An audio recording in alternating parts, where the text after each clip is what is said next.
All right, let's talk about one of the most incredible, most fundamental processes in all of biology. We're going to take a look at how a single cell pulls off the massive job of dividing into two. So, welcome to our explainer on the cell's big move. I mean, have you ever really stopped to think about it? How does a cut on your finger just heal? How did you grow from a baby into who you are today? The answer is happening inside you trillions of times, every single second. And the secret is an ancient and beautifully organized process. And to really wrap our heads around it, we're going to use a pretty simple analogy. Just picture the entire life of a cell as someone planning a huge move. But instead of moving from one house to another, it's moving from one big house into two smaller, identical new ones. Every single thing inside has to be perfectly copied and sorted. Okay, so you know how it is with any big move, right? The success is all in the prep work. You don't just wake up on moving day and start throwing stuff in boxes. Well, the cell is the ultimate planner and has this long, detailed preparation phase called interphase. And get this, it's kind of wild. A cell spends about 90% of its entire life just getting ready. The actual move, the division part we call the M phase, that's just a tiny 10% sliver of its life. All the really critical work happens way before the moving trucks even show up. So this whole prep phase is broken down into 3 key steps. First up is the G1 phase.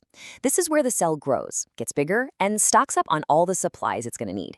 You know, proteins, energy, all that good stuff. Then comes the most important part, the S phase, which stands for synthesis. This is where the cell makes a perfect exact copy of its entire DNA blueprint. Now it has 2 identical sets of instructions. And finally, there's the G2 phase.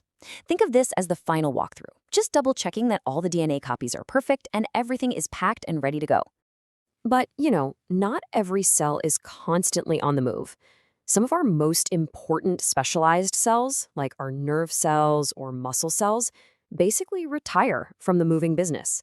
They step out of this cycle and enter a resting state we call G0. They're still doing their jobs. They're just not planning to divide anymore. So, once all that prep work is done, checked, and double-checked, it is finally moving day. This is the main event, the mitotic phase. This is where the cell has to tackle the incredibly complicated job of sorting and separating all of its prized possessions, that perfectly copied genetic material. And this move happens in 5 stages. First, in prophase, all that long, stringy DNA gets packed up super tight into dense little boxes we call chromosomes. Then, in prometaphase, the walls around the DNA, the nucleus, dissolve to clear the way. Next, metaphase. This is where all those boxes get lined up perfectly, single file, right down the middle of the cell. Then comes the big dramatic moment in anaphase. Specialized fibers grab the identical copies and pull them apart, dragging them to opposite ends of the room. And finally, in telophase, the boxes arrive at their destinations, and new walls, or new nuclei, are built around them. The move is complete. So we've got 2 perfect sets of furniture, neatly organized at opposite ends of the house, but they're still in one giant house. The very last step is to actually split the building itself right down the middle, and that process is called cytokinesis. And how this happens is actually a beautiful little example of a key difference in biology. Animal cells are soft and squishy, so they can just pinch in the middle. It's like pulling the drawstring on a bag until it splits into 2. But plant cells, they have a tough, rigid wall. They can't just pinch. So instead, they build a brand new wall called a cell plate straight down the center, neatly dividing the space into 2 new homes. Now, with a move this complicated, with so many moving parts, you absolutely have to have a management team, right? A quality control crew making sure no mistakes are made. Well, the cell has one, and it is incredibly sophisticated. I mean, seriously, a mistake here would be a total disaster. If you get an incomplete copy of the DNA, or if the boxes aren't divided up equally, you end up with broken, dysfunctional cells. So how on earth does a tiny cell get this right almost every single time? The secret is a team of molecular supervisors. They're mostly proteins called cyclins and enzymes called CDKs, and they work together like a project manager with a very strict timetable. Their levels rise and fall, and when they hit just the right concentration, bam, they give the green light for the next big step, whether that's copying the DNA or starting the big move itself. And to make sure nothing gets missed, this whole process is guarded by 3 critical safety checkpoints. The G1 checkpoint is the big one. It's basically the point of no return. If a cell gets the go signal here, it is committed to dividing. Then there's the G2 checkpoint, which is a final inspection before the move starts, just to make sure the copied DNA is flawless.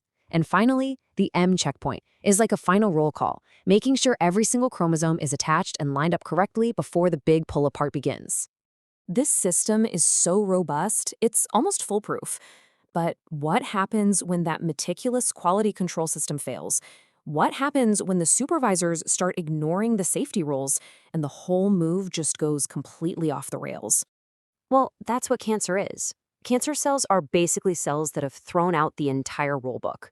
They just blow right past the red lights at the checkpoints. They completely ignore signals from their neighbors telling them, hey, it's getting too crowded in here. They don't need to be attached to anything to survive. They just keep dividing and dividing and dividing, totally out of control. It really all boils down to this simple idea right here. Cancer occurs when these controls fail. Cancer cells do not heed normal signals, dividing indefinitely and ignoring checkpoints. At its very core, cancer is a disease of this elegant, ancient process losing its all-important control system. So when you step back and think about it, it's just incredible. This highly organized move, with all its detailed preparation, its flawless execution, and its strict quality control, it's happening inside of us all the time. It's the process that built us from a single cell, and it's what repairs and maintains our bodies every single moment of every single day.